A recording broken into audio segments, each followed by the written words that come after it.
করলা কখনো এভাবে খেয়েছেন কিনা জানি না, তবে যদি একবার হলেও খেয়ে থাকেন তাহলে কিন্তু মাংস খাওয়া ভুলে যাবেন। তো আসসালামু আলাইকুম প্রিয় ভিউয়ার্স, কেমন আছেন সবাই? আমি আছি আলহামদুলিল্লাহ ভালো। তো আজকে আমার নতুন একটা ভিডিওতে সবাইকে স্বাগত। তো আমি আজকে করলাটাকে অনেক মজা করে বাম মাছ দিয়ে রান্না করব, ঝোল রান্না করব। তো দেখেই বুঝতে পারতেছেন কতটা লোভনীয় হয়েছিল। তো এখানে কিন্তু আমি চারটা আমি আমার পরিমাণ মতো করলা নিয়েছি। তো করলাগুলো এখন আমি কেটে নিব।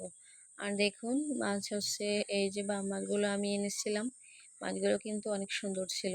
তো মাছগুলো কিন্তু কেটে নিতে হবে, কেটে ধুয়ে ভালো করে পরিষ্কার করে নিয়ে তারপরে আপনাদের সঙ্গে আবার মাছগুলো দেখাবো। তো দেখুন আমি করলাগুলো কিন্তু এভাবে কেটে নিচ্ছি, একটু লম্বা ফালি ফালি করে, কারণ মাছ যেমন বাম মাছগুলো চিকন লম্বা হয়, আমি ঠিক সেই রকম করেই করলাগুলো কেটে নিচ্ছি।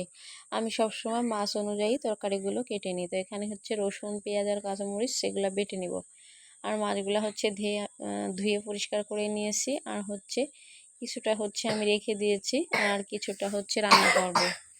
তো দেখুন আমার করলাগুলো কিন্তু আমি ধুয়ে সুন্দর করে পরিষ্কার করে নিয়েছি। আর এদিকে একটা আলু এইভাবে লম্বা করে করলার সাইজ করে কেটে নিয়েছি।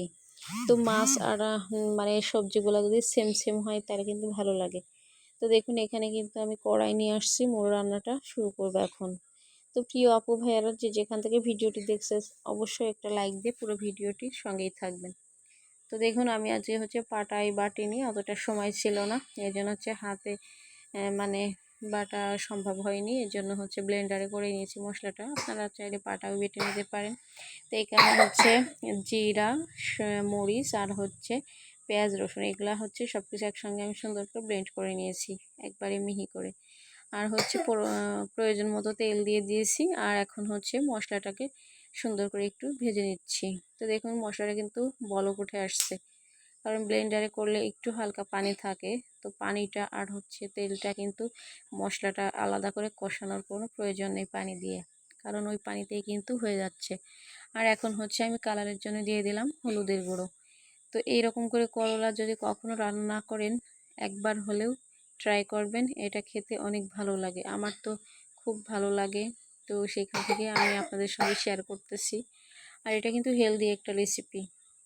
তো দেখুন এখানে একটু সামান্য পরিমাণে মরিচের গুঁড়া দিয়ে দিলাম, কারণ উচ্ছে বা করলাতে কিন্তু বেশি ঝাল দেওয়ার কোনো দরকার নেই, মোটামুটি ঝাল হবে।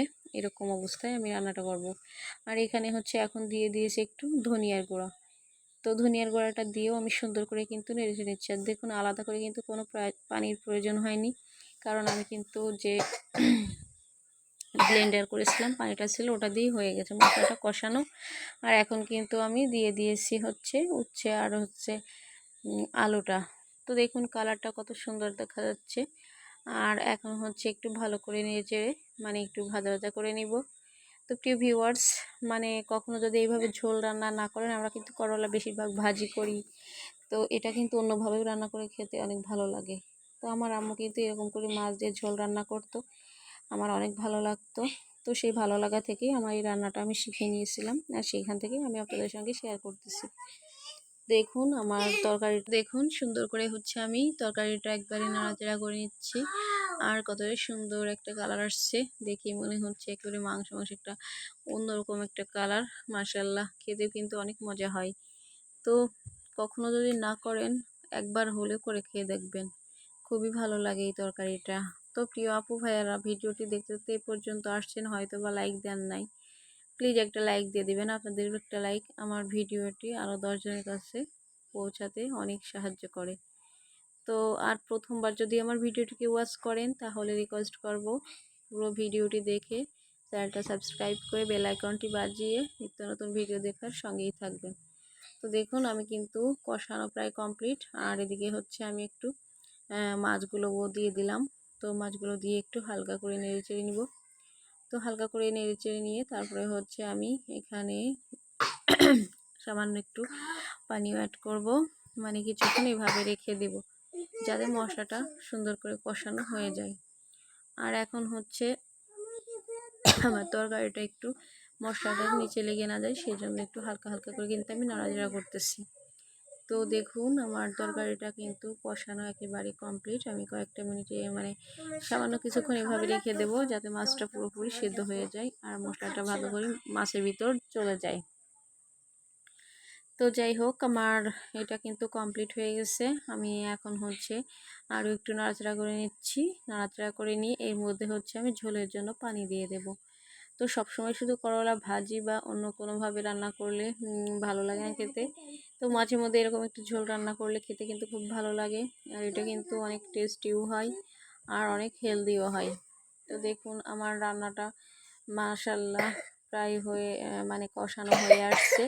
আর এখন হচ্ছে আমি ঝোলের জন্য পানিটা দিয়ে দিচ্ছি। তো ঝোলের জন্য পানিটা দিয়ে ভালো করে খুন্তি দিয়ে নাড়াচাড়া করে নিচ্ছি। তো প্রিয় আপু ভাইয়ারা, আমার ভয়েসে যদি কোনো সমস্যা হয় মানে কোনো বুঝতে অসুবিধা হয় তাহলে অবশ্যই কমেন্টে জানাবেন। আসলে ভয়েস দিতে মানে আমার কেমন একটা নার্ভাস লাগে। তো চেষ্টা করি আপনাদের সামনে সুন্দর করে তুলে ধরার, যতটা পারি। সবাই দোয়া করবেন যেন সাকসেস হয়।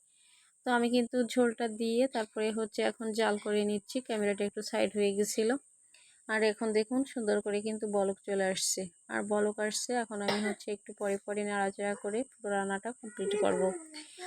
তো যারা ভিডিওটি এতক্ষণ ধরে দেখলেন, এই পর্যন্ত আমার সঙ্গে চলে আসছেন কে কে আমি জানি না। তো সবাইকে অসংখ্য ধন্যবাদ। নতুন ও পুরাতন সকল বন্ধুদের অনেক অনেক ভালোবাসা রইল আমার পক্ষ থেকে। তো দেখুন আমার এই রেসিপিটি দেখে কেমন লাগে অবশ্যই কমেন্টে জানাবেন। যদি ভালো লাগে সেটাও কমেন্টে জানাবেন। আর যদি রান্নায় কোনো ভুল হয় ওটাও কমেন্টে জানাবেন। তো আমার রান্নাটা কিন্তু মানে সুন্দর করে আমি বলক করে রান্না করে নিচ্ছি। ভালো করে জাল না হলে কিন্তু ভালো লাগবে না।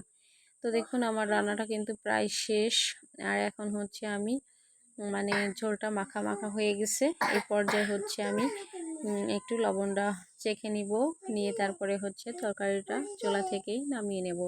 আর এখন হচ্ছে ভাজা জিরার গুঁড়া একটু দিয়ে দিলাম, কারণ জিরা হচ্ছে আমি মানে ব্লেন্ডার করে দিয়েছিলাম।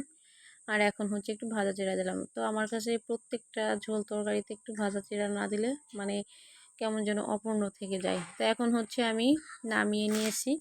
আর এখন পরিবেশন করে আপনাদেরকে দেখাচ্ছি। দেখুন না কতটা লোভনীয় হয়েছে। এর জন্যই বলেছি যে মাংস রেখেও কিন্তু এটা যদি সাইডে থাকে তাহলে এটাই খাবেন, মাংস খাবেন না। আসলেই অনেক মজার হয়। আমার তো খুব ভালো লাগে। আপনারা না করলে করে খেয়ে দেখবেন। তো সবার কাছে কেমন লেগেছে জানি না। আজ এ পর্যন্তই। দেখা হবে অন্য কোনো ভিডিওতে। আসসালামু আলাইকুম।